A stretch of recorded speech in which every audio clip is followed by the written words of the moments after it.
Oye, que se mande un Juan Harry, que estamos al aire. ¡Estamos al aire! ¿Ah? Ya, oigan, voy a partir con la ¡Estamos lectura al aire! de... Estamos al aire. ¡Ah! ¡Oh! A los 8 años aprendí a silbar y me sentí orgullosa de ello. Iba saltando en el pasillo del colegio en el que estudiaba, practicando, y una profesora me sorprendió porque las señoritas no, me reprendió porque las señoritas no silban. Sorprendida, contradije a la docente. Sí, señorita, podemos, mire. Y seguí silbando para ejemplificar lo que me parecía una obviedad ilustrativa que la profesora, a quien, dicho sea de paso, se tomó muy a mal mi acto de insolencia. Porque eso me dijo, que yo era un insolente. Las niñitas bien no fuman, las señoritas no dicen garabatos, no se ría tan fuerte que se ve feo, y un etcétera muchísimo más largo de lo que varias hemos querido oír. Todos estos ejemplos han contribuido históricamente a normalizar una diferencia jerárquica patriarcal que no solo resulta nociva, sino que también preocupante. Por eso, hay que aplaudir el posicionamiento de temáticas femeninas, desde un feminismo entendido como algo que pudiera parecer una perogrullada, pero hay quienes todavía no entienden. Hombres y mujeres somos iguales, ni mejores ni peores, en cuanto al sentido llano de humanidad, con los mismos derechos y las mismas obligaciones. Todavía existen organizaciones y espacios físicos donde las mujeres no podemos entrar solo por el simple hecho de tener vagina. Aún persiste este sentido doméstico en el que el hombre ayuda lavando la loza o cuidando a los niños, porque las mujeres sabemos mejor de esas cosas. Seguimos con una diferencia abisal en los sueldos y se nos castiga en la previsión por el mero hecho de poder ser madres, aunque muchas decidan, en su más obvio derecho, no hacerlo. Permanece esta sensación de superioridad moral de algunos por sobre otros. Por favor, no me malentiendan.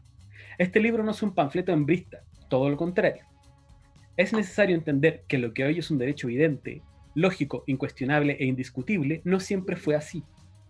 Hubo muchas que debieron gritar y patalear, salirse de la norma del esquema, decir hasta acá nomás llegó, suficiente, y comenzar un quiebre de paradigma desde la acción cotidiana. Si las mujeres de hoy tenemos la libertad de escribir libros como este, es gracias al trabajo de muchas generaciones previas que abrieron el camino para nosotras. Este, querida audiencia, es un extracto del prólogo del libro Insolente de nuestra invitada del día de hoy, Evie Debe Oyarsun, en Y tú querías en cuarentena. Bienvenidas y bienvenidos. ¿Cómo están? ¿Cómo está nuestra invitada Eva Devia? Feliz. Gracias por la invitación. Sí, tenía muchísimas ganas de conversar con ustedes, los escucho siempre. Okay, maravilloso, qué bueno. Gracias por haber aceptado esta invitación. ¿Cómo está, Lepín? Estoy on fire. ¿On fire? ¿Veloz? Sí, estoy on fire. A ver la velocidad, comando veloz. Súper veloz. Estaba más veloz el martes pasado. Sí, es que estaba menos cansada también.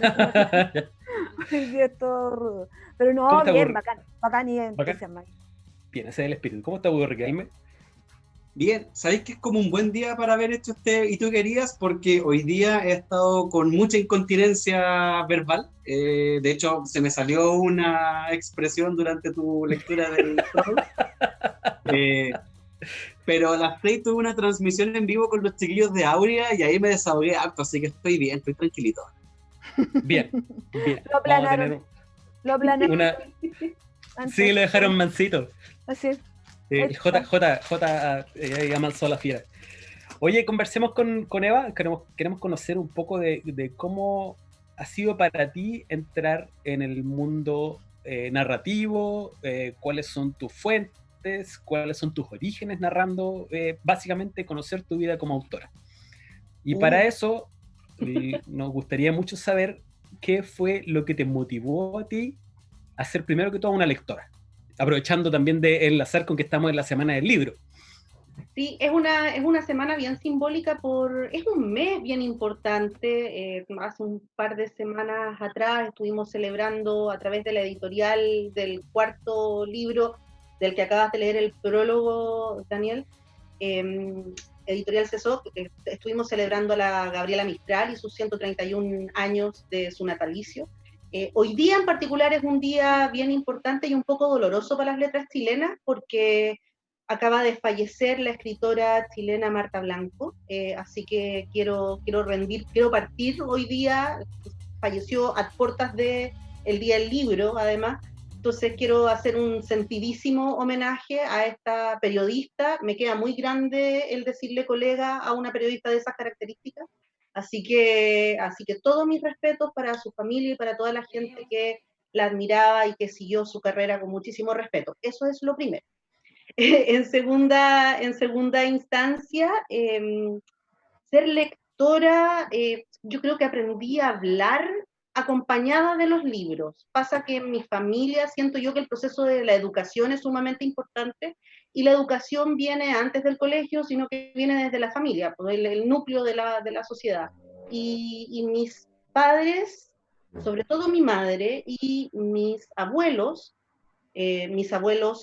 maternos, eran muy lectores, muy, muy lectores. Yo recuerdo que además fui la hija mayor, la nieta mayor, fui nieta única durante mucho tiempo, por ese lado de mi familia, y por lo tanto había mucha retroalimentación por esta niñita, que era la única niña entre medio de puros adultos. Entonces me leía mucho y fui muy hiperestimulada cuando pequeña, desde la literatura. Tengo recuerdos muy bonitos, por ejemplo, de mi abuelo teniéndome sentada en brazos leyéndome a Pablo Neruda o a Amado Nervo, porque él tenía un contacto muy, muy bonito con la poesía, y desde allí era un poco lógico que a mí me nacieran las ganas de explorar la poesía en mis primeros pasos literarios. Pero siempre tuviste inquietud por la poesía, entonces, desde pequeña.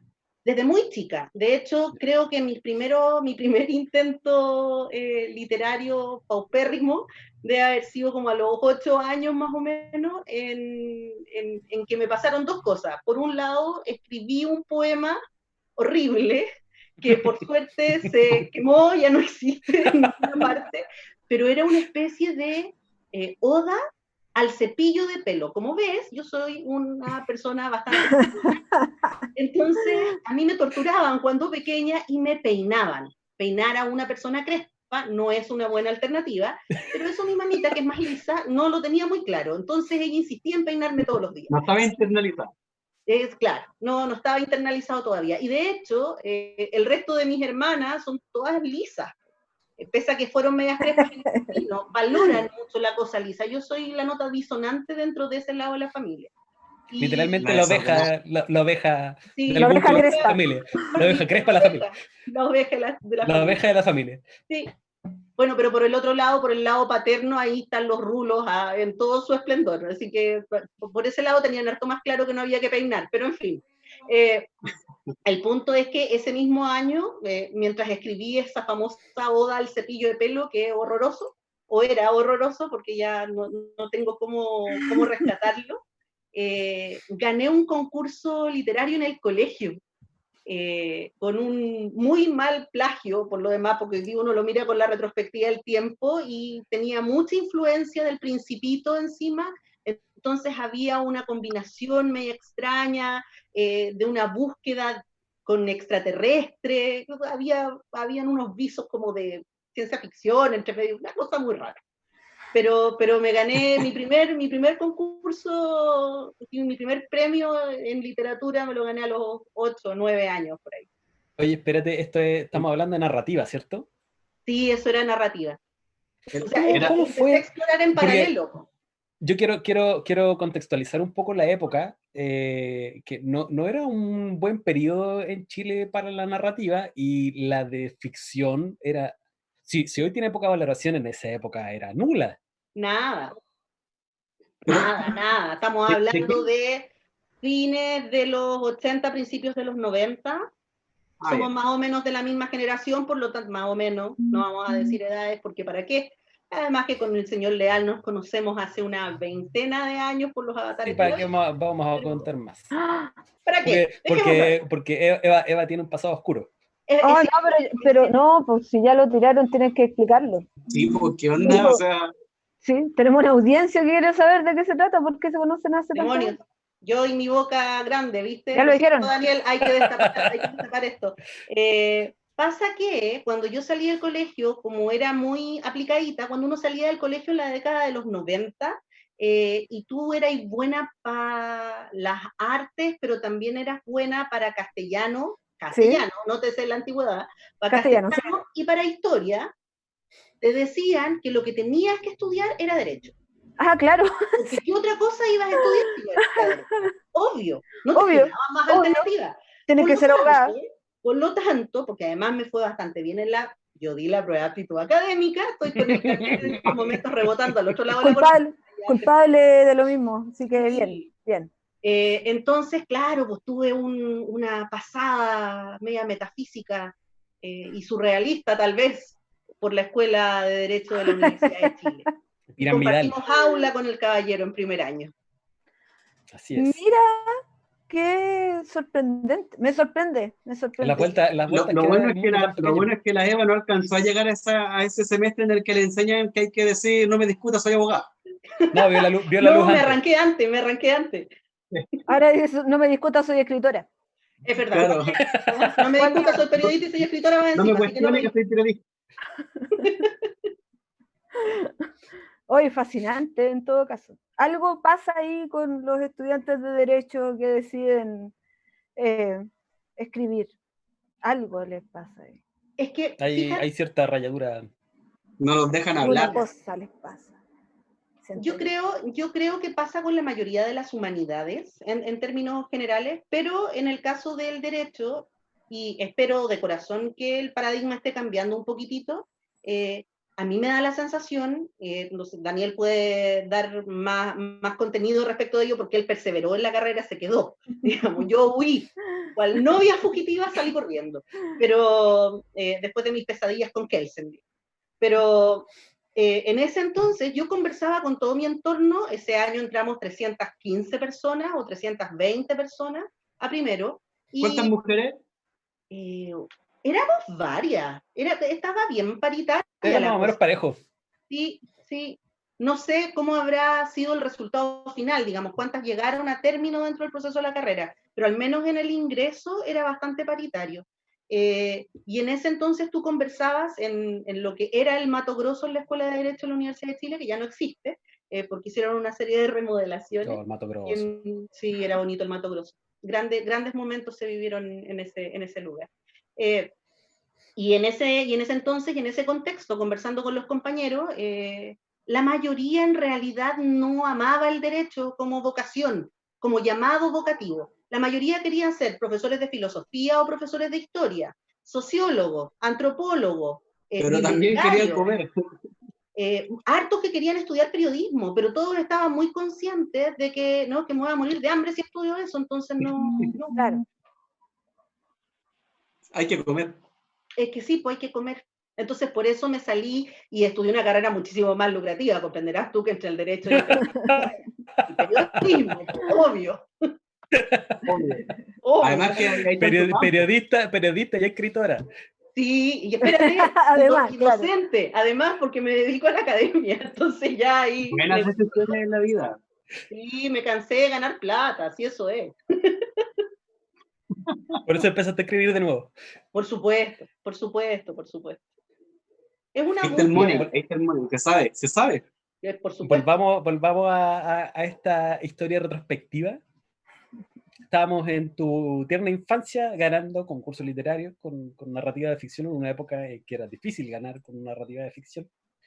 ¿Qué vino después? Y aquí me quiero... ¿Me veo, no? ¿Estoy? Sí, ¿estás? Sí, te ves. Es que tengo problemas de conexión de repente.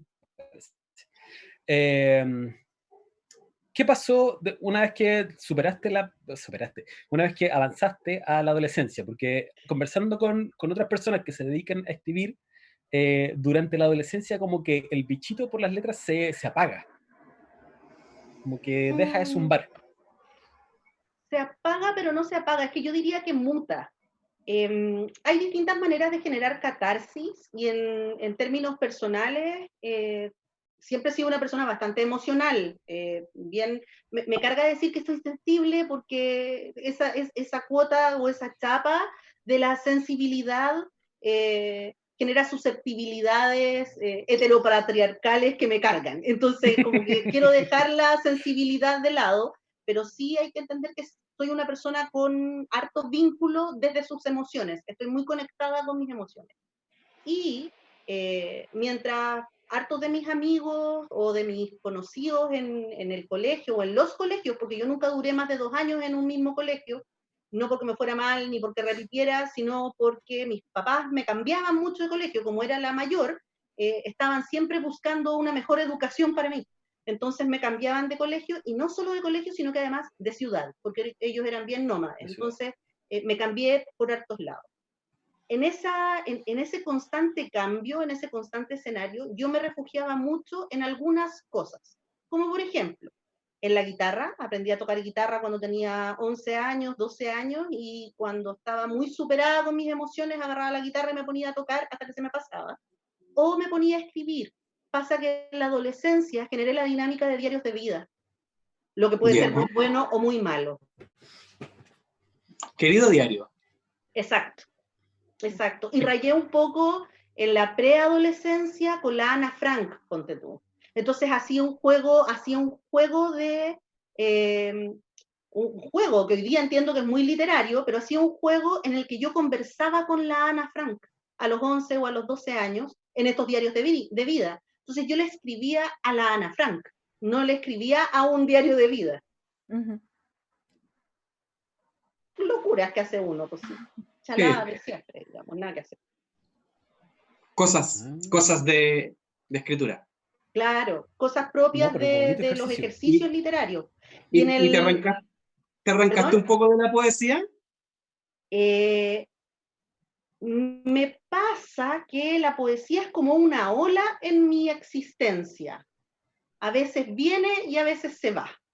Entonces pasan años en los que no tengo urgencias literarias poéticas, y hay años en los que me sale a borbotones y necesito escribir de manera desesperada, porque si no, no puedo dormir. Como que siento, y esto puede ser un poco esquizofrénico para quien no lo haya vivido, pero lo que a mí me pasa es que a mí la poesía no me deja escribir cuando llega.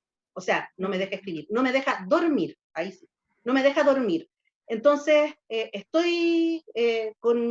se me asienta una idea o un verso en la cabeza, o una idea, y le doy vueltas, y me doy vueltas en la cama, y no puedo, hasta que ya a estas alturas estoy súper reconciliada con eso, y me levanto y escribo y vomito sobre el papel hasta que al día siguiente puedo llegar y armarlo, pero recién ahí me puedo quedar dormida. Y esas son marejadas que me vienen, no sé, cada 3 años, cada 4 años, más o menos cíclica la cosa en todo caso. Es difícil juzgarte de esquizofrénica después de que nos confesaste que hablabas con Ana Frank. Claro, sí, es cierto.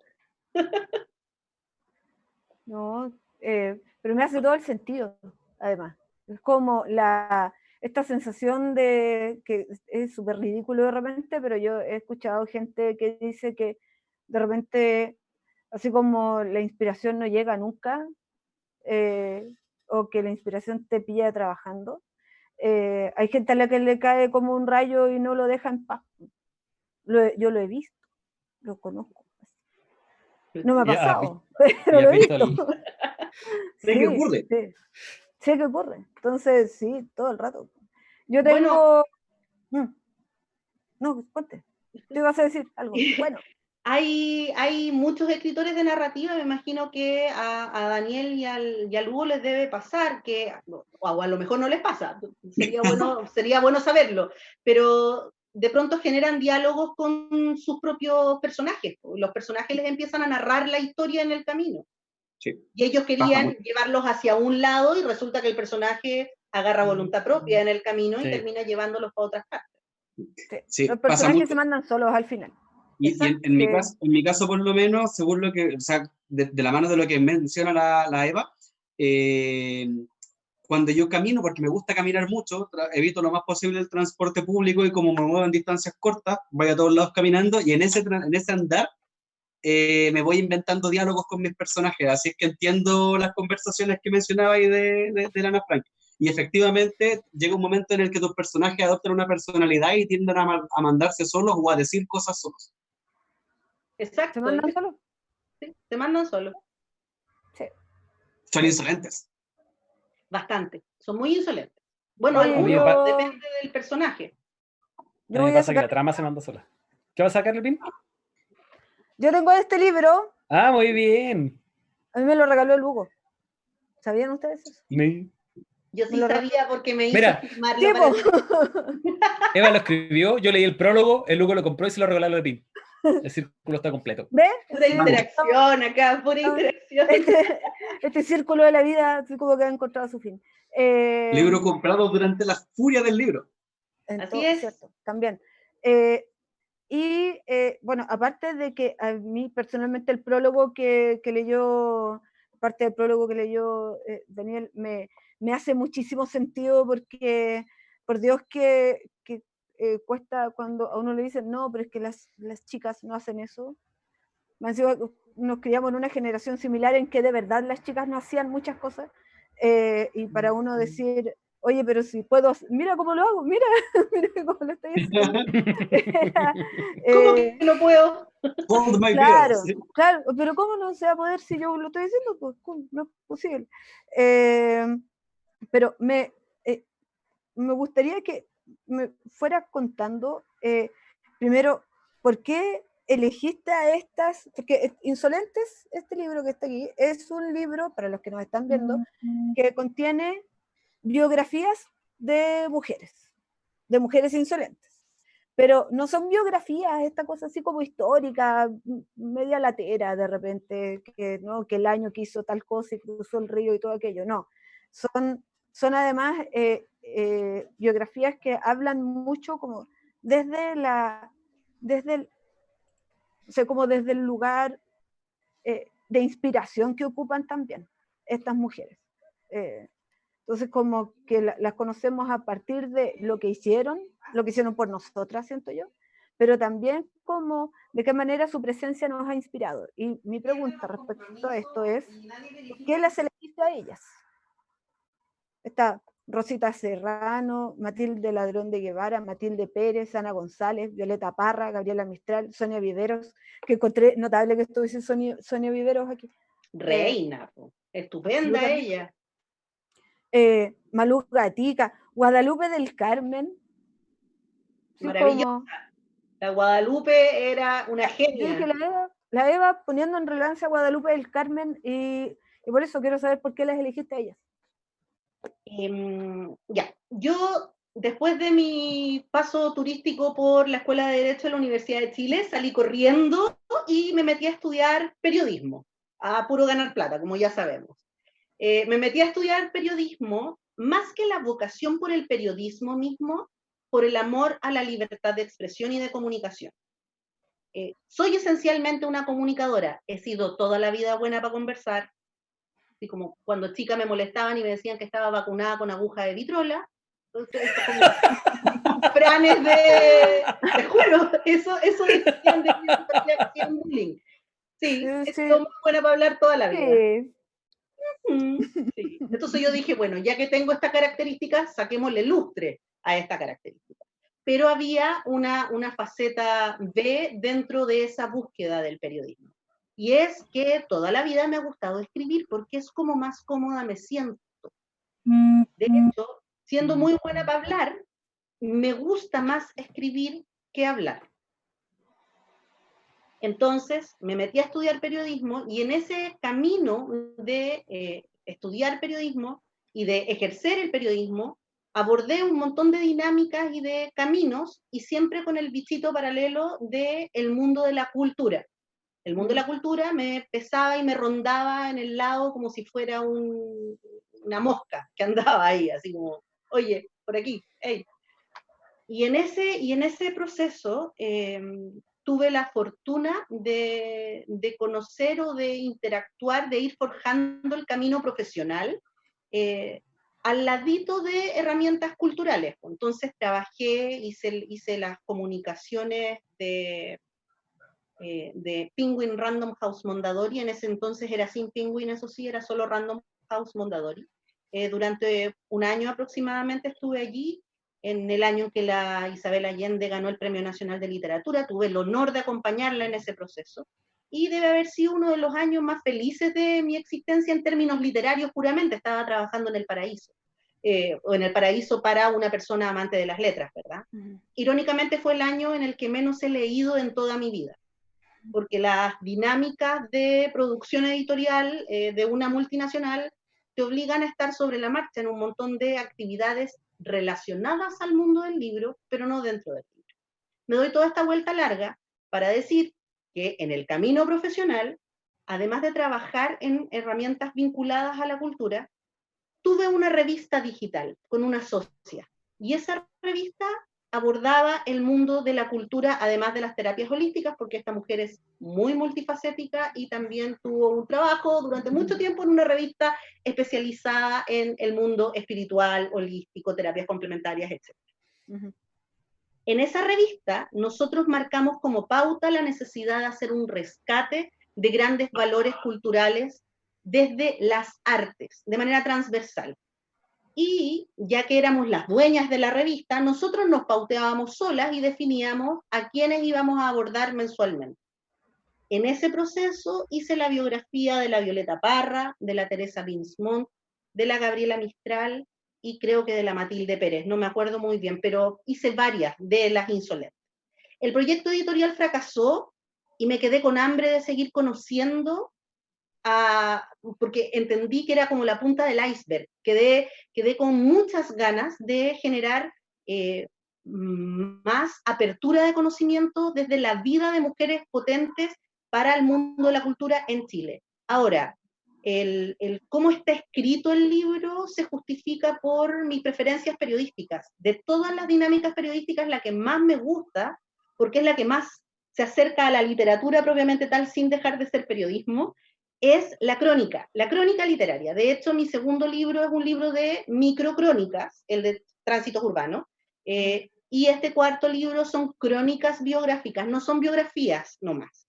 Y hago esa salvedad porque el hecho de meterle el sentido de crónica hace esta combinación de la rigurosidad periodística y la libertad estilística de lo que se llama nuevo periodismo. No me quiero poner muy profe en el camino, pero es básicamente eso, es informar de una manera más amena y un poco más interpretativa, no tan informativa.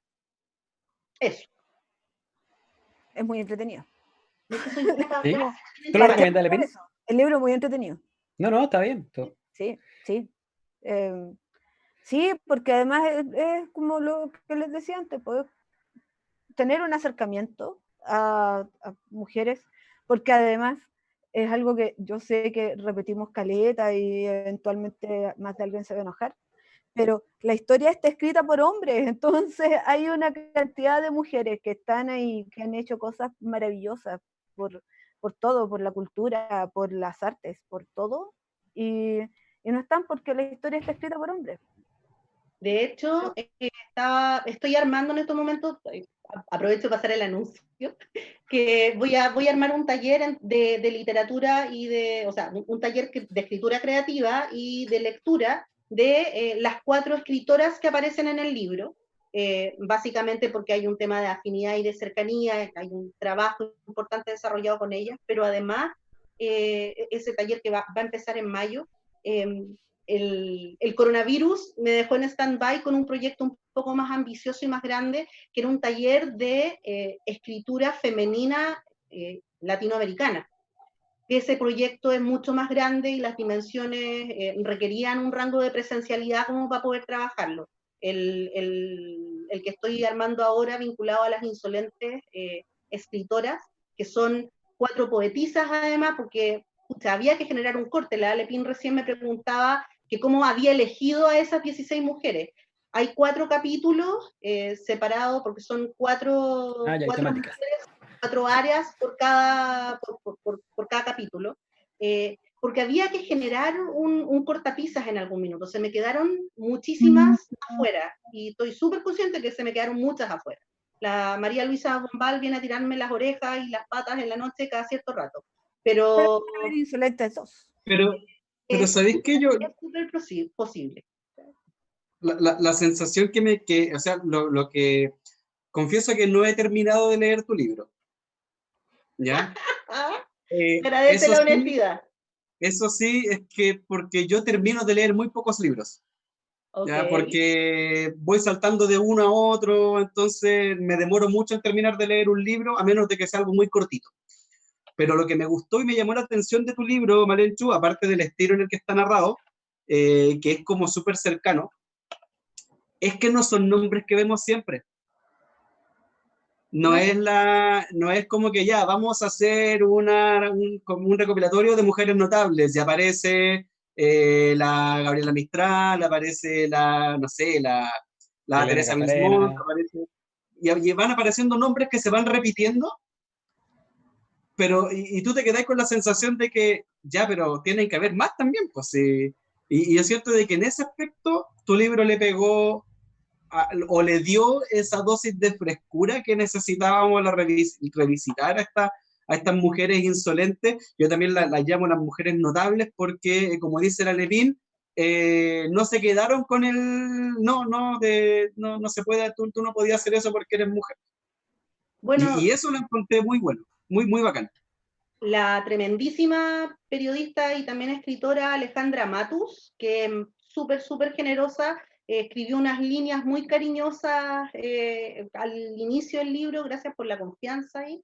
Y, y la Ale comentaba y hacía esa reflexión de cuántas Gabrielas Mistrales nos perdimos por este pucha, es que sabéis que no podís nomás. O cuántas, Sí. o cuántas Sonias Viveros se quedaron ahí, cuántas Ana González se Mm. quedaron escondidas. Porque ¿cómo te vas a dedicar al teatro si eso es de niñitas que te tratan de tú y que toman en la noche y que fuman? ¿Cómo se te ocurre que te vas a dedicar a esa cosa tan bohemia? Suelta, pura suelta. Claro, pues suelta, suelta. ¿Ah? En el caso de las escultoras, yo quise abordar el tópico de las escultoras porque era, socialmente hablando, dentro de las artes, lo mejor visto para las señoritas de bien. Y sin embargo, las 4 mujeres que aparecen dentro de ese capítulo son súper transgresoras, cada cual en su dinámica.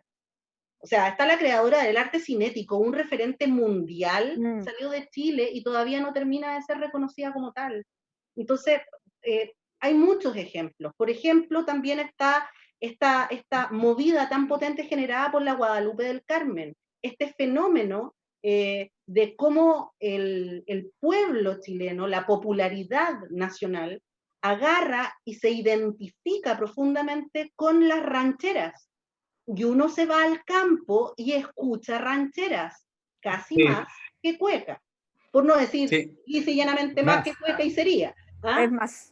Sí, mucho más que bueno. entonces, En la fiesta se bailan corridos mexicanos, ¿no? pero por supuesto. No O sé. sea, por algo Soda Stereo, o sea, Soda Stereo, mira, Sexual Democracia, no Soda Stereo, Sexual Democracia sacó su temazo Guaracha Rock hace 1500 años atrás. Oh, qué hermoso. Ah, sí, pero está en el Corcovado en estos momentos. No, pero Pero, grande sexual democracia. Deben pero escucharlo más. entonces quise generar esta transversalidad porque además tenemos la mala costumbre de pensar en las artes o en la cultura como algo súper elevado y súper de élite. Y resulta que no, po. La cultura finalmente es aquello que permea y que genera sensibilidad y reacción en la identidad de una nación o de un pueblo. Y la Guadalupe del Carmen es exactamente eso. Entonces, ¿cómo no ponerla a la misma altura de la Violeta Parra o a la misma altura de la Rosita Serrano, que, ojo, por un tema político, no terminó siendo reconocida en Chile como debió serlo, pero fue récord de ventas y una súper topísima y una diva absoluta, Rolls Royce incluido en el Tercer Reich, por ejemplo. O sea, ejemplos hay muchos. Oye, pasando a algo que mencionaste. Esta revista digital que tenías y en la que fue como podemos decir, la génesis de las insolentes, ¿está disponible? ¿Se puede encontrar en alguna parte? La revista digital se acabó en cuanto proyecto. Mi socia siguió el proyecto, pero no está registrado el trabajo antiguo. Yo tengo guardado todo el material porque soy una diógenes digital, entonces tengo todo guardado. Pero en algún momento espero poder subir parte de esas entrevistas y reportajes que se hicieron ahí, que hay hartas conversaciones bien diversas desde distintos ejes, no sé, por ejemplo, una entrevista a Radrigán, por ejemplo, que le hice en su minuto, o una entrevista a Álvaro Scaramelli, desde su faceta de sanador, porque él es musicoterapeuta y genera sonidos con cuenco y hace todo un trabajo ahí. Entonces, claro, hicimos muchas cosas, hay mucho contenido, pero el proyecto editorial mutó y hoy la que era mi socia mantiene el proyecto y dio un giro y ella sigue con ese trabajo. Pero no está el material original ahí. Oh, qué lástima. Oye, tú, atrás alcanzamos a ver, yo alcanzo a ver 2 de tus publicaciones. Insolentes y... Insolente y al lado está el del arbolito, no alcanzo a Sí, el distinguir del desde arbolito es el primero, Poemario Capital. Insolentes está, si veo bien la imagen, a Sí, un lado está a tu... Retazos y al otro lado está Poemario Capital. Esos son mis 2 libros de poesía. Falta ahí, porque anda paseando en Estados Unidos en este momento el ejemplar que tengo, el Tránsito Urbano, que solicitó mi amiga escritora, también miembro de Ouch, la Mary Rogers. Se lo llevó a pasear a Estados Unidos antes del coronacalipsis, así que está allá. Libros que recorren el mundo. Sí, es bonito eso. Oye, ¿cómo fue tu entrada al mundo editorial? Ya tú como autora, ¿cuál fue el camino que seguiste para eso? Cuando estuve trabajando en el año 2010 en Random House Mondadori, conocí mucha gente y conocí desde adentro una editorial, con todos los ejercicios propios de una editorial. Entendí el universo de trabajo que hay detrás de la generación de un libro. Y generé una red de contactos bien importantes, no solo desde el mundo del periodismo cultural, sino que además de el mundo editorial propiamente tal, autores, editores, imprenteros, etcétera, libreros. En ese camino conocí a un muy joven editor que en ese entonces me hizo sentido su propuesta editorial y de patúa, de insolente, básicamente, le mandé, porque así tiene que ser la cosa, de otra manera no funciona, y yo veía esta posibilidad de publicar como un inalcanzable, una gesta romántica máxima, imposible, insoñada, de ninguna manera, nada. Y con mucho pudor, además. Yo soy bien amiga de la hija de Jaime Ales, el connotadísimo defensor de derechos humanos, abogado, tarotista y escritor. Él es poeta también. Y la Mariana, que es mi amiga, ella, yo le mostré un par de poemas así como, oye, mira, describí esto, no sé qué, porque además tuve un blog un rato, terrible. Tuve un blog un rato y sí, también caí en la dinámica de los blogs. Qué terrible esto de que te desvistan en público, pero bueno. En ese camino, la Mariana leyó algunos de esos poemas y me dijo, oye, ¿por qué no los sistematizas y se los pasamos a mi papá? Y Jaime tuvo la generosidad enorme de leer mis poemas y el recado que me mandó, de hecho me los corrigió en verde, tengo esos manuscritos guardados, con todas sus acotaciones al lado. Y Jaime le dijo a la Mariana que tenía que publicar porque el mundo se estaba perdiendo esa poesía si yo la dejaba. Y claro, me dijo eso, y yo digo, guau, claro. Con ese vamos, con ese empujoncito, empecé a mirar así como, oye, ¿y qué pasaría si me atrevo? ¿Y tú qué querías? ¿Y tú qué harías? Claro.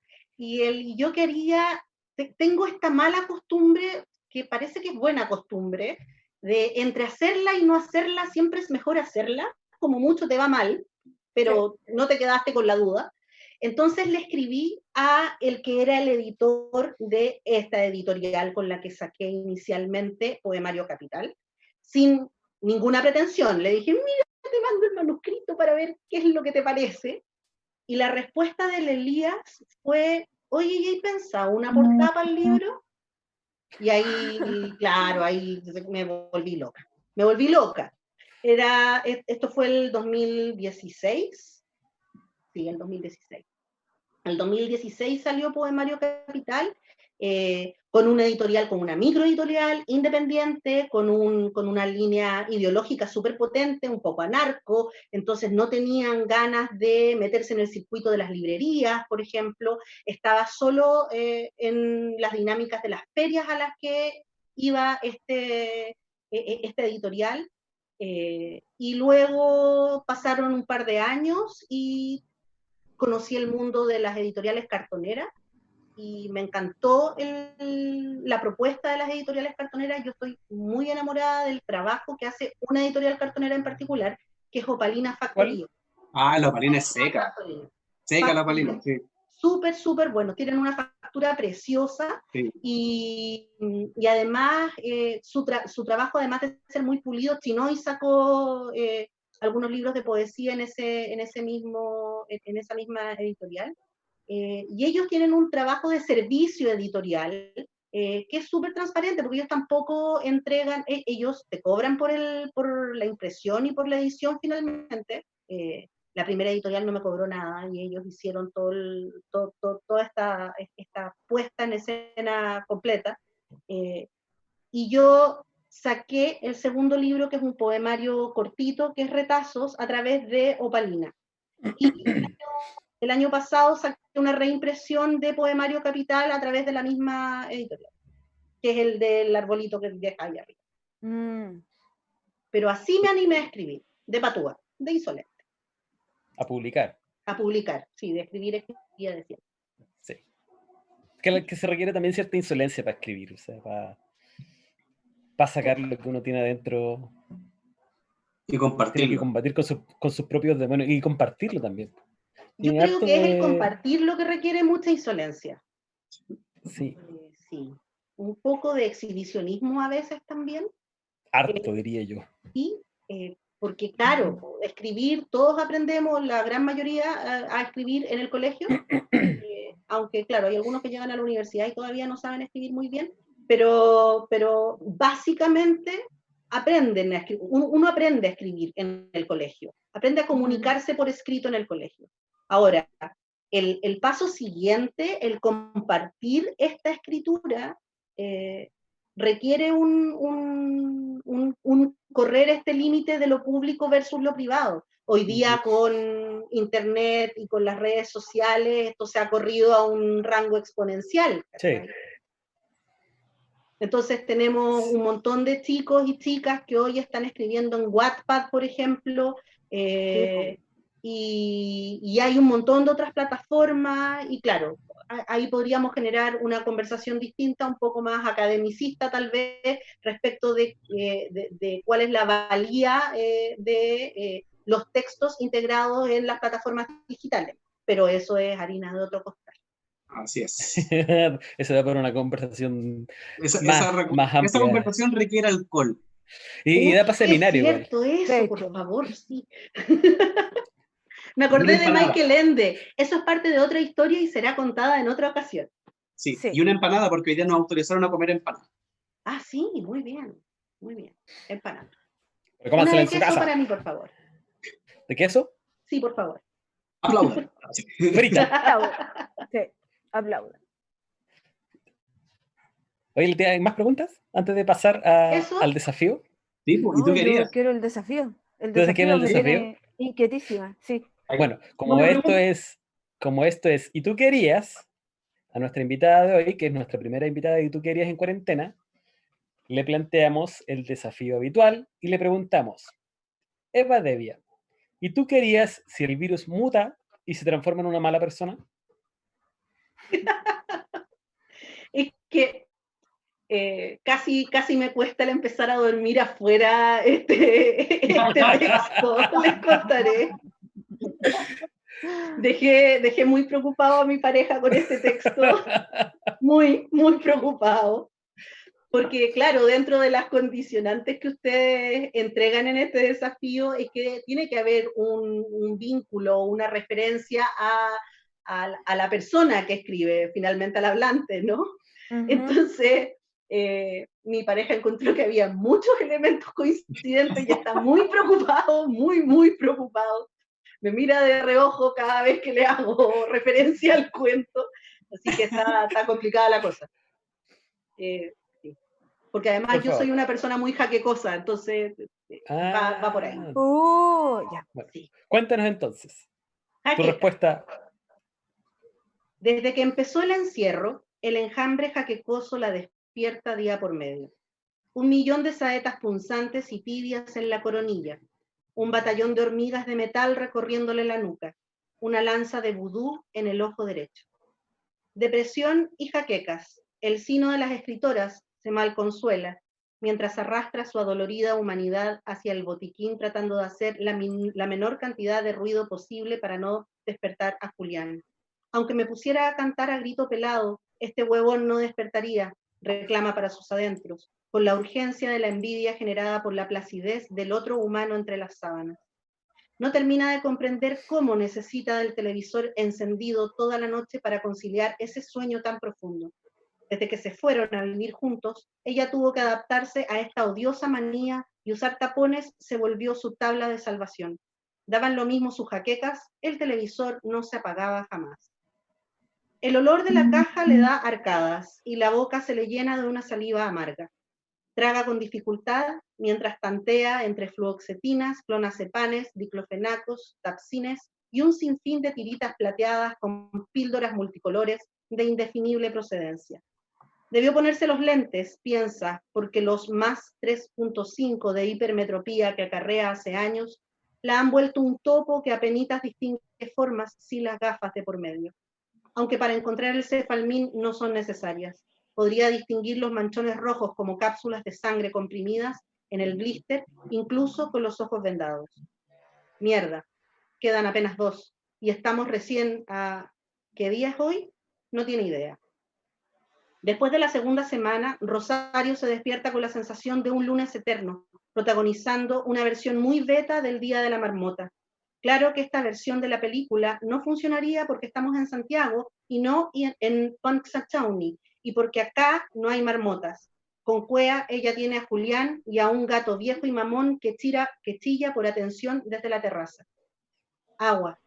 Necesita agua para tragarse la píldora y ver si consigue conciliar el sueño otro poco. Obvio que lo ideal es no tomársela en ayunas, le baja la presión y se desmaya, pero la desesperación es más fuerte. Sabe que es una irresponsable porque ayer se tomó 3, además de un par de antiinflamatorios sublinguales y un paracetamol con tramadol. Soy una puta drogadicta, reflexiona, pero qué carajos. Entiende a la perfección al Dr. House con su crónico dolor a la rodilla y su adicción al Vicodin. ¿Venderán esa weá acá en Chile? Capaz que sí. A ver si recuerda googlearlo una vez que la jaqueca ceda un poco. La pastilla se deshace rápidamente en su boca y trata de evitar esa marea que se le quiere arrancar por la garganta como si se tratara del Krakatoa. Allá nos podría haber pegado esta tontera, reflexiona. Al menos contaría con el aire libre del sudeste asiático y no tendría esta sensación de ahogo claustrofóbico que ha aumentado sus márgenes de irritabilidad a límites insospechados. El agua le sabe ácida. Recuerda que le pidió a Julián que compraran un decantador porque con la cantidad de químicos que trae el agua potable, capaz que terminen con cálculos o cáncer de estómago. La canilla no cierra bien. Cuando todo vuelva a la normalidad, como si eso fuera posible, se replica ella misma, tiene que llamar a la corredora de propiedades para que puedan arreglar la gotera. Rodea la cama con los ojos entrecerrados y se pega en el dedo chico del pie izquierdo con el canto del velador. Maldice el espacio que se le ha vuelto más estrecho ahora, en el encierro, y piensa que a un mes del cambio de casa todavía no consigue redimensionar los pasos en piloto automático entre sus propias cotidianeidades. Maldice también la luz que se cuela en los espacios de la ventana, que el blackout no cubre. ¿Cuándo se le ocurrió que sería una buena idea poner roller? Es que es más moderno, le dijeron, y aunque a ella le gustan las cortinas tradicionales, la negociación del color y la forma había dado con algo que no le gustaba completamente a ninguno de los recién casados. Pasaba lo mismo con la mayoría de los muebles, con las lámparas, con la vajilla, incluso con los cobertores. Todo había sido sometido a consenso para que fuera de meridiano agrado para los convivientes. Todo menos el gato, herencia odiosa de la ex de Julián y que ella detestaba con el alma. Puto Manchas, que inunda todo de pelos y que tiene la manía de pegarse a ella irradiando calor cuando es verano, incluso cuando es verano y ella apenas aguanta sus ahogos que combinan obesidad y premenopausia. Un sonido chirriante, inconfundible, agudo y sostenido se deja sentir en todo el departamento. El felino demanda comida con una urgencia absoluta, como si no se hubiera zampado su religiosa taza de atún la noche anterior, y claramente no entiende de jaquecas, insomnios ni rodillas magulladas, mucho menos de coronavirus, ni teletrabajo, ni cesantía, ni cuarentenas de renovación automática a costa de la integridad psíquica de los afectados. Julián mantiene su estado soporífero, pese a que Rosario se gira inquieta, acomodando almohadas y cojines, con la evidente intención de despertarlo para que se haga cargo de alimentar al endemoniado animal, pero fracasa rotundamente. Piensa en los vecinos y en cómo se transformarán más temprano que tarde en foco de reclamos gracias al hiperdemandante maullido del gato. Piensa también en lo tranquila que estaría si pudiera salir a respirar al patio, a sentir el aroma del pasto recién regado y las lavandas frescas. ¿Quién cuidará ahora su bugambilia en ese espacio abandonado? El gemido persistente del gato es una especie de explosión en su hipotálamo, una caja de resonancia para las saetas punzantes, las hormigas metálicas y la lanza de vudú. Se levanta desesperada, avanza a trancos largos, abre de un tirón la ventana y corretea al asustadizo animal que, confundido, trata de entrar al departamento. ¡Cállate, por la concha de tu madre! ¡Cállate!, le grita, mientras amarrea con potencia al animalejo y tiembla de la furia. Un crack entre las costillas y el cogote mullido del Manchas hiela su propio espinazo. Todo se vuelve silencio. Al aflojar levemente los dedos, Rosario percibe una viscosidad granate que se le fue pegando en las manos como el agua saliendo por una llave mal cerrada. El olor a sangre fresca hizo el resto. Cuando la policía derribó la puerta, encontraron los restos mordisqueados de Julián junto a las tripas desperdigadas del gato y a Rosario durmiendo sobre una gran mancha fétida.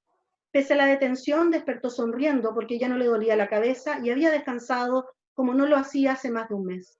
En el televisor encendido, un epidemiólogo le explica a Martín Cárcamo que durante la última semana se ha demostrado que la mutación del coronavirus en pacientes con diagnóstico depresivo inhibe los reguladores de violencia, pudiendo eventualmente generar graves brotes psicóticos. Grandioso. Pobre Manchas. Nicolás no cree lo mismo. Ni Gato Cicerón tampoco.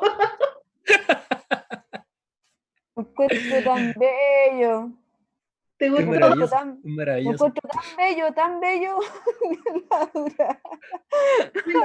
Ay, Los sí. cuentos son algo relativamente nuevo para mí. El segundo semestre del año pasado, con todo el estallido, con el estallido social de por medio y todo, me animé un poquito antes del estallido a tomar el taller de cuentos de Marcelo Simonet. Y con Marcelo empecé a explorar la posibilidad de escribir cuentos, porque era algo que yo no había escrito como 2 o 3, pero a lo largo de toda la vida. Entonces quería meterme en la posibilidad de escribir cuentos. Así que eso Y salió. funciona Oye, fantásticamente. maravilloso, maravilloso, Súper bueno. de verdad. Qué bueno, qué Es un bueno. buen cuento de zombies. ¿Cierto? Sí. Está Sí, bien bueno. es un cuento medio... Es que me gustan mucho los De zombies caníbales. y de animales, claro. Los animalistas están súper preocupados con mi cuento ahora. Justicia para Manchas.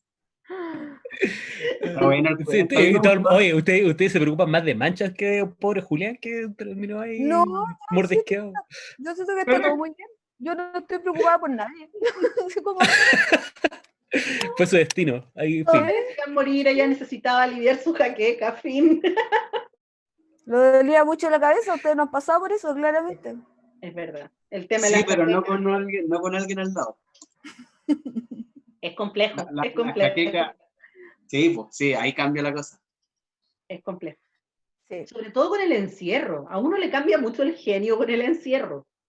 Sí. Porque una cosa es Toda vivir una- el encierro solo y otra cosa es con quien uno interactúa desde los vínculos familiares, porque estamos acostumbrados a tener dinámicas personales, pues no compartir espacios 24/7, y eso es súper, súper estresante, complejo. Sí, independiente del amor que exista en los rangos de familia.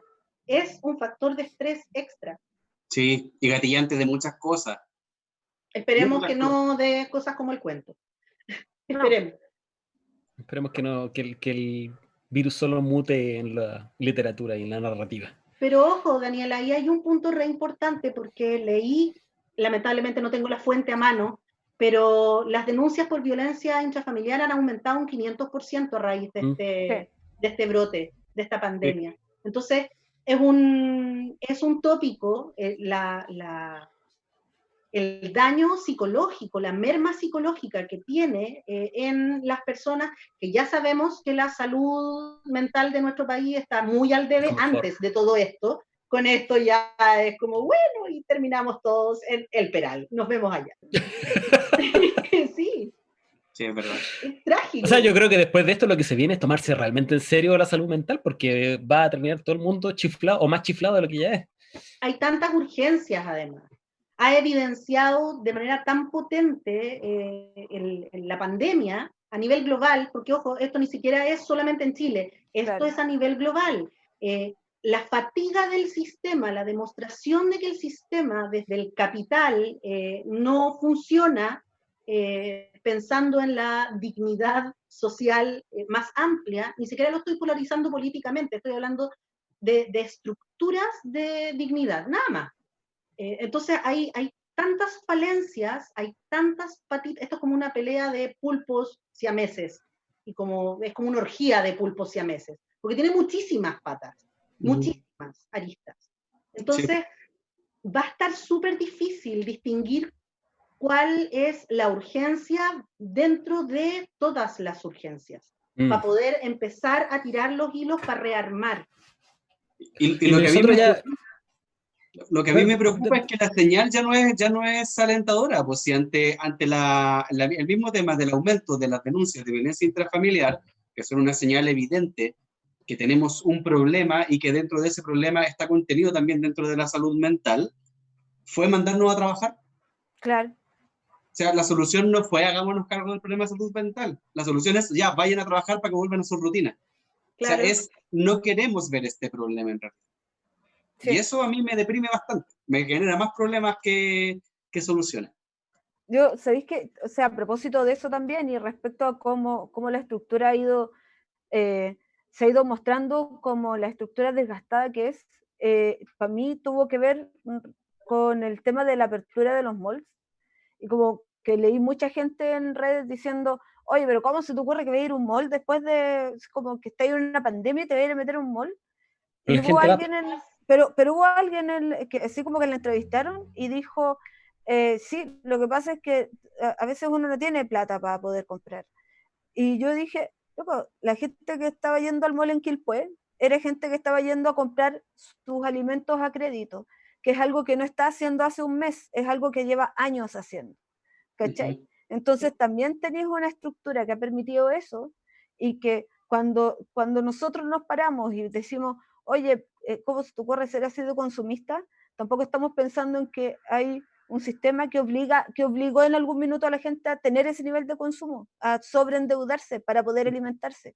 Hace 50 años atrás o hace 60 años atrás, la realidad de la pobreza en Chile se manifestaba físicamente. Hoy día es súper ingrato porque no vemos gente descalza caminando en la calle como para identificar si es pobre o no es pobre, es pobre o no es pobre. Hoy día la pobreza se disfraza, y se disfraza de manera súper maquiavélica y súper macabra, porque además no hay identidad de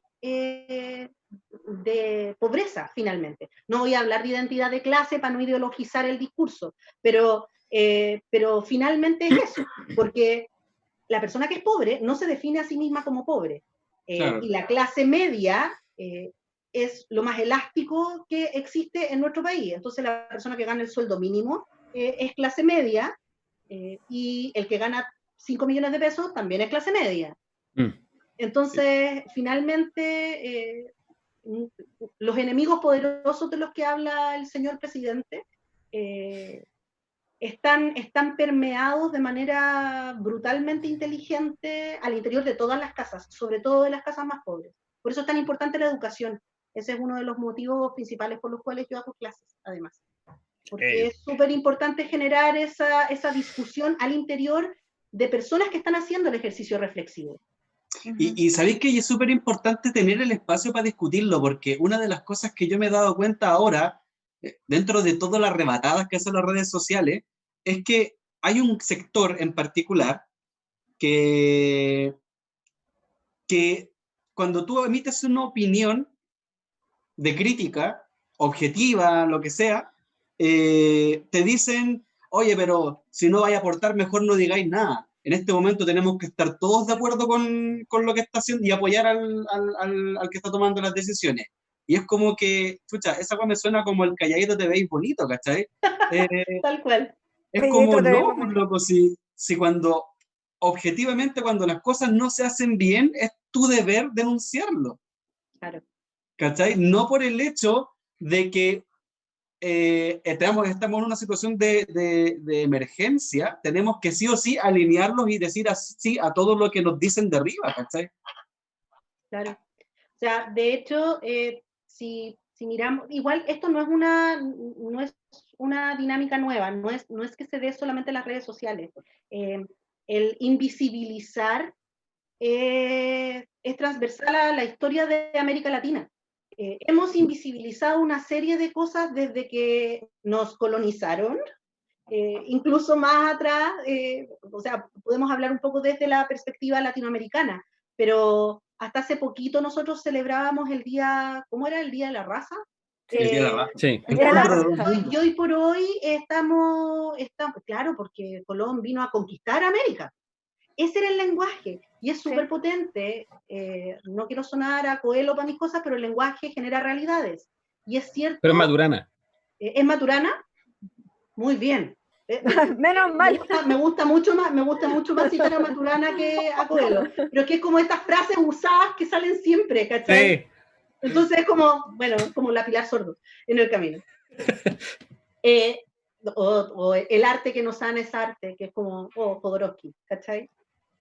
Bueno, pero el punto es que este vacío de información o este replantear estos eufemismos para tratar las violencias desde la normalización es un factor súper potente. Sí. Vamos a hacer justicia en la medida de lo posible. ¿Para qué vamos a seguir hablando de los detenidos desaparecidos? Y así, de vuelta a la página. De vuelta a la página. ¿Ah? Miremos al futuro. Y la justicia gatita,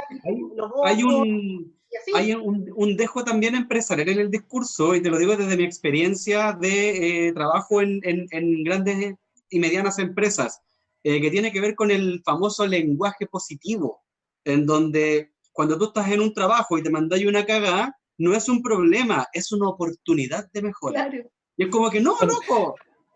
Eso lo aprendiste siendo colaborador de estas empresas. Eres colaborador de la empresa. Es como que, no, loco, yo te vendo un servicio y mi servicio es mi trabajo, ¿cachai? Es como que, digamos las cosas como son. Ese esfuerzo gigante, y que yo acá siempre he dicho, le tengo mucho cariño, he trabajado toda mi vida con psicólogos, le tengo mucho cariño a los psicólogos laborales, pero en ese punto, el tratar de poner el lenguaje positivo en la palestra, yo siento que la han terminado cagando, porque al final nadie dice las cosas. Todos están adornando todo, todos están escondiendo las cosas, y en momentos como este que estamos viviendo, en donde te enfrentas con personas que están muriendo, con personas que se están enfermando, con personas que están expuestas a la muerte, y me refiero a los médicos, por ejemplo, o los enfermeros, o los TENS, que están ahí todo el día lidiando con esta situación de estrés, aparece un genio que dice, en época de crisis hay que ver la oportunidad. Es como que, loco, para un rato, déjame vivir la crisis, déjame enfrentarla, déjame resolverla, ¿cachai? Pero no me vengáis a pedir que busque oportunidades, porque esas oportunidades terminan siendo siempre individuales y no colectivas, ¿cachai? Y porque además hay un subtexto de no preguntes qué es lo que puedes hacer, o sea, qué es lo que tu nación puede hacer por ti, pregúntate qué es lo que tú puedes hacer por tu nación. Y te cargas con la responsabilidad. Claro, finalmente te devuelven la pelota a ti como ciudadano y quedaste en la misma. O el famoso, mucha crítica, pero dime cuáles son las propuestas que tú haces. Claro, ¿qué propones? ¿Qué propones? Y es como que, loco, yo lo que propongo es que revisemos esta weá, pero no me pidáis la solución a mí, si tiene que haber un grupo de gente más capacitada que yo para poder solucionar el problema que estoy evidenciando. Y claro, todas las propuestas de ley hoy por hoy están entrampadas porque siguen siendo consideradas inconstitucionales. Y volvemos a la necesidad y la urgencia de la reforma de la Constitución, pero todavía hay gente que sigue creyendo que el rechazo es una opción. Y por un lado, generamos y vamos a todo dar con la gestión de la Teletón, pero no podemos hacer el plebiscito. Claro. No, y ahora podemos volver a clase. Claro, volvemos a clase, volvemos a trabajar, la pega, de hecho. pero... Podemos volver a la pega, claro, pero no podemos ir a votar. Entonces hay un relativismo, hay una flexibilización moral que está haciendo colapsar el sistema, finalmente. Uh-huh. Y yo creo que eso es lo más potente de mirar la realidad hoy día, porque hay una flexibilización moral súper potente. No es por ponerme moralista para el análisis social, pero finalmente hay un reblandecimiento a raíz de esta relativización, por los eufemismos, que hace que el chileno promedio no termine de identificarse con sus propias frustraciones. Y lamentablemente las masas, había un presidente por ahí, Alessandri creo que era el que hablaba de su chusma inconsciente. La chusma. El león de Tarapacá. Exacto, el león de Tarapacá. Y sí, pasa que las masas tienen memoria cortoplacista en modo Dory de Buscando a Nemo. Entonces, les abren el mall y ¡oh! El mall. Pero no seguimos insistiendo respecto de nuestras demandas. Y ojo, esto no es nuevo, Sun Tzu lo planteó en el año 5000 a.C. Cansa a tu enemigo, no hagas ningún movimiento tú, que tu enemigo se canse y agote sus fuerzas solo, y una vez que él esté cansado, entras con todo. Entonces, las dinámicas de las estructuras de poder hoy día nos han cansado y nos han fatigado desde el análisis de los movimientos sociales. Y por eso nos encontramos con la urgencia y con la necesidad de seguir hablando los temas, y no es que seamos repetitivos, pero es para seguir generando conciencia, es para seguir recordando que esa piedra en el zapato no se va a salir sola, tenés que sacarte el zapato y sacudir el zapato, porque la piedra no va a desintegrarse adentro del zapato, finalmente. No, y la piedra si ya se desintegra va a seguir molestando. Y no solo eso, te gangrena el pequeño. pie, pues si te hace una herida ahí, te terminan amputando el pie. Y lo peor de todo final... es que el sistema después te va a decir, bueno, pero ¿y usted no tomó las medidas respectivas? ¿Por qué no lo cargo? Claro, te va a seguir tirando la pelota a ti. Exacto. Sí.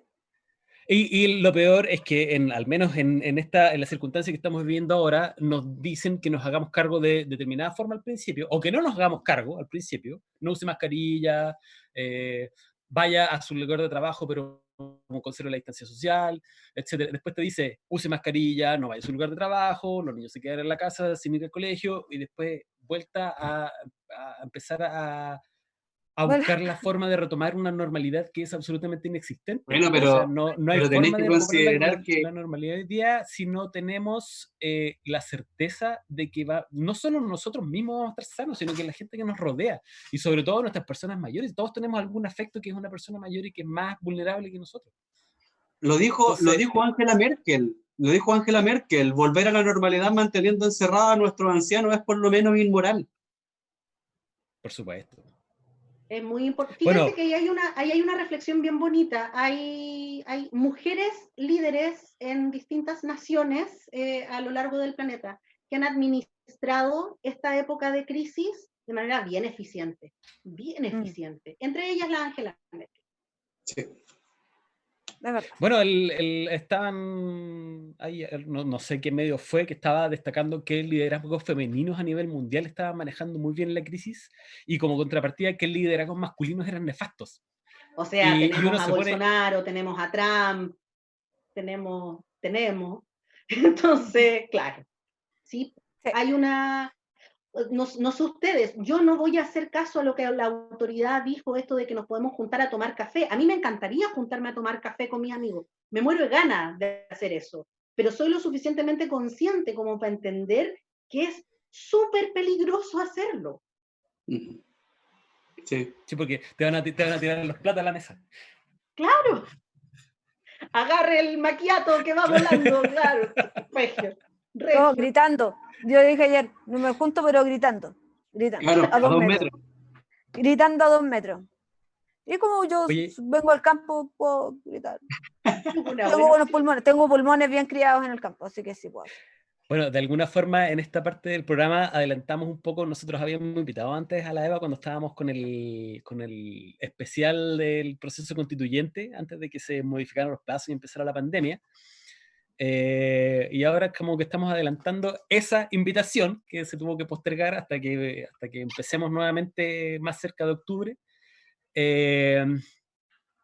Y ha sido súper interesante igual verlo desde el punto de vista de la crisis sanitaria que estamos viviendo en este momento. O sea, enfocarlo desde ahí, los cambios que anhelamos y que son los por los cuales en algún momento vamos a seguir luchando, si no lo estamos haciendo hoy día. Iba para una parte y la olvidé en el camino. Preguntémosle a Cosas Ana que me Frank, salen. igual en una de esas nos cuenta. Pero se demora en responder, ¿o no? Es que depende de Ah. qué tan amigo eres de Ana Frank. A mí me respondía al tiro, no sé si a ti. Oye, aprovechando que estamos en la semana del libro, en el mes del libro, la semana del libro, y ya se nos viene el día del libro para el próximo jueves, recomiéndanos un libro, no necesariamente para pasar la cuarentena, sino que un libro que nos invite a entrar desde la primera página y no nos suelta hasta el final. Así desde la transversalidad, a mí me gustaría rescatar a un autor más que... Déjame, me voy a parar 5 segundos para mostrarles el libro. Así, conversen entre ustedes por mientras que yo lo busco. Y midamos velocidad. No, le pingaron. Pero hoy día está más lento, sí. Pero es que entiéndanme si trabajé mucho. Todo el día ya volvió. Volví. Como el meme fue rapidito. Bien. Esta es una edición súper antigua y no sé si está disponible en librerías desde lo inmediato, pero debe ser el principal cronista en la historia de... Se está sumando Sí. Corto Maltés ahí. Él es miembro de este Se va a cruzar ya se va a cruzar. Cuando este programa era un podcast, Ajá. grabamos en un par de ocasiones en la casa de Hugo y está el registro de la voz de Corto Maltés ahí en un par de capítulos.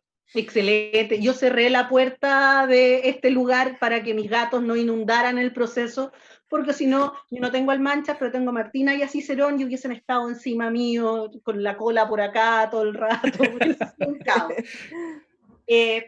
Retomando, por si no lo conocieran, es un recomendable eterno, chileno además. Su nombre es Oreste Plat. Y aquí les dejo, a ustedes que les gustan este tipo de temas, la geografía del mito y la leyenda chilenos. Oh, maravilloso. Qué hermoso. Pedazo de libro, es hermoso, es didáctico, es entretenido, es una especie de diccionario en el que te va paseando por toda la identidad mitológica de nuestro país. Es ágil, es dinámico, es de fácil entendimiento. Lo debo haber leído la primera vez cuando tenía como 9 o 10 años más o menos. Fue regalo de mi abuelo en su minuto. Perdí ese libro y volvió a mis manos hace... en la época del estallido más o menos. Lo encontré en una feria de libro usado. Oh, qué hermoso. Lo abracé y no lo solté nunca más. ¡Qué hermosura! ¿La misma edición? No es la misma edición. No, el otro tenía otro tono, pero encontrarlo ya fue un lujo, así que no lo dudé ni medio minuto y me lo llevé. Y el otro libro que quiero recomendar es Todos somos una misma sombra, de Catalina Infante. Es un libro, desde la perspectiva de la literatura femenina contemporánea, es un libro delicado, profundo, lleno de poesía, pese a que es narrativa. Es un libro para ir devorando, pero no, en realidad no es devorar la palabra, sino que es para ir disfrutando y saboreando página a página. Es un libro para leer pausado.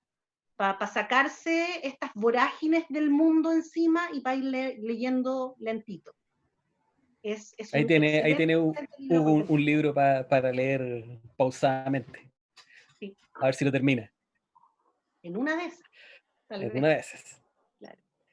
Eso, Oye, esas son mis recomendaciones literarias. Muchas gracias. Estupendas recomendaciones. Qué Así bacán. que a buscarlos en su librería amiga. Ojalá que sea la librería del barrio. Sí. Sí, los Eh, libreros lo están pasando re mal, así que hay que tener conciencia y generosidad desde allí. El consumo cultural se ha ido al piso, se nos quedó, me imagino, en el tintero el analizar qué es lo que pasa con la debacle del consumo cultural hoy día y qué pasa con los fondos y con las entregas y las responsabilidades y el boletariado del que habla la Nona Fernández de manera tan asertiva. Pero sí, pues, hay un gran nicho en este país que lo está pasando pésimo y que es el soporte del alma y del espíritu del país desde lo contemporáneo, finalmente, que son los productores de cultura. Así es. El alma de un pueblo está en su arte y su cultura. Exacto. Antes de ir cerrando, ¿y tú querías? Queremos contarles que el próximo jueves es el Día del Libro.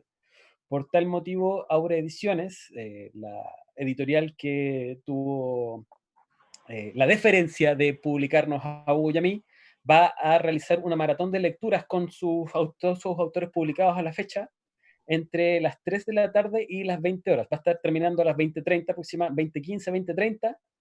Va a ser toda una tarde de lectura de libros de Aurea, para que vayan conociendo los libros que están actualmente en su catálogo, para que los puedan buscar si les interesan. Todo su catálogo está disponible en www.auraediciones.cl, incluyendo Un hombre sin nombre y Tres varas en la pampa.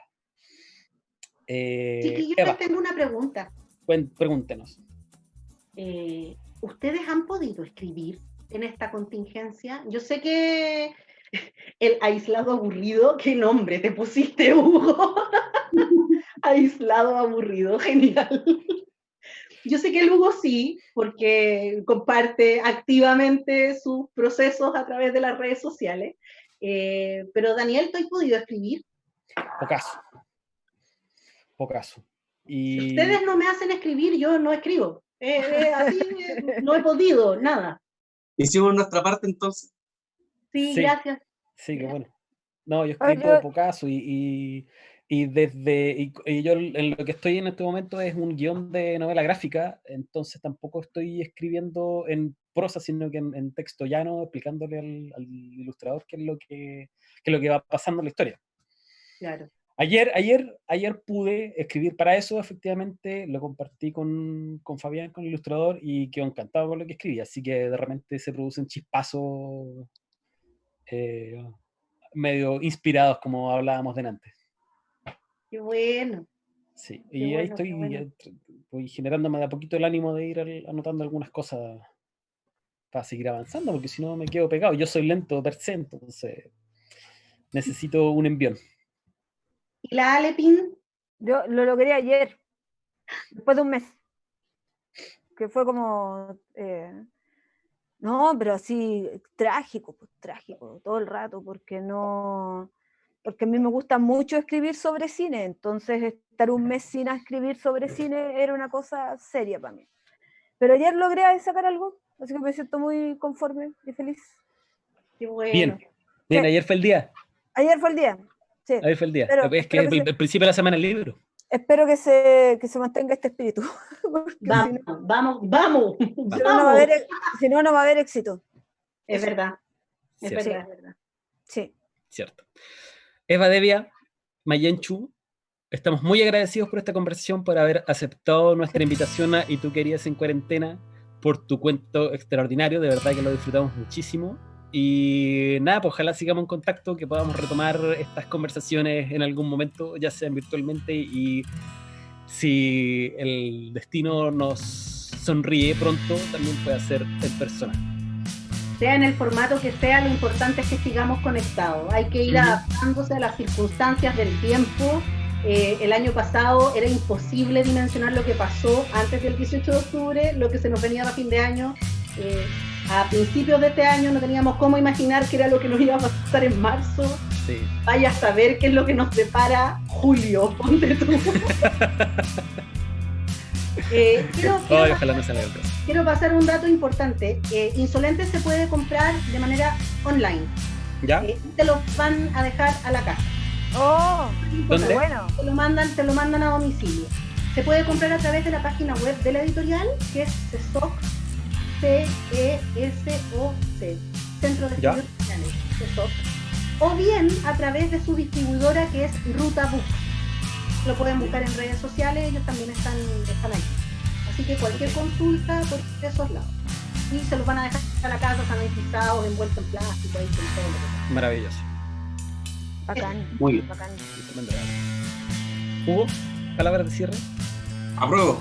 Lean. Bien, como siempre. Alepín.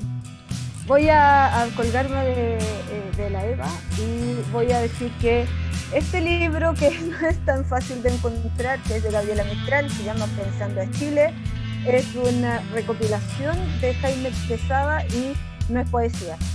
Y inspirada por Eva, tengo que decir, lean la poesía de Gabriela Mistral, pero leanle las crónicas.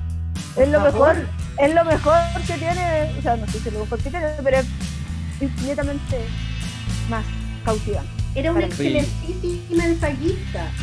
Ella partió escribiendo, al revés de lo que uno piensa, ella no partió escribiendo poesía, ella empezó generando artículos, siendo muy chiquitita, en los diarios regionales en la cuarta región, sobre todo en Coquimbo. Luego, desde sus funciones más emocionales, se volcó en poesía.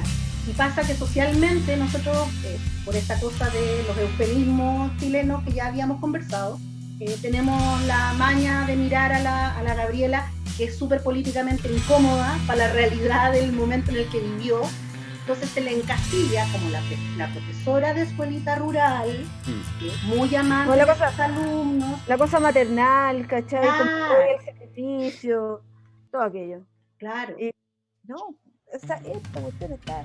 Lo voy a prestar en algún momento. Es un tremendísimo libro, muy bueno. Escrito por un hombre además, porque muchos hombres han hablado de la Gabriela Mistral. Muchos la han interpretado. Bacán. Bien, Bien. Aplaudo. vamos. Muchas Aplausos. gracias. Muchas gracias a nuestra invitada, muchas gracias a Hugo, muchas gracias a Alepín, Gracias, Eva. muchas gracias a Pedro que está en los controles. Este fue un capítulo más de ¿Y tú qué harías en cuarentena? Muchas gracias por seguirnos, por vernos, por escucharnos y por compartir con nosotros junto a nuestra gran invitada Eva. Nos vemos la próxima semana a esta misma hora por este mismo canal. Hasta la próxima.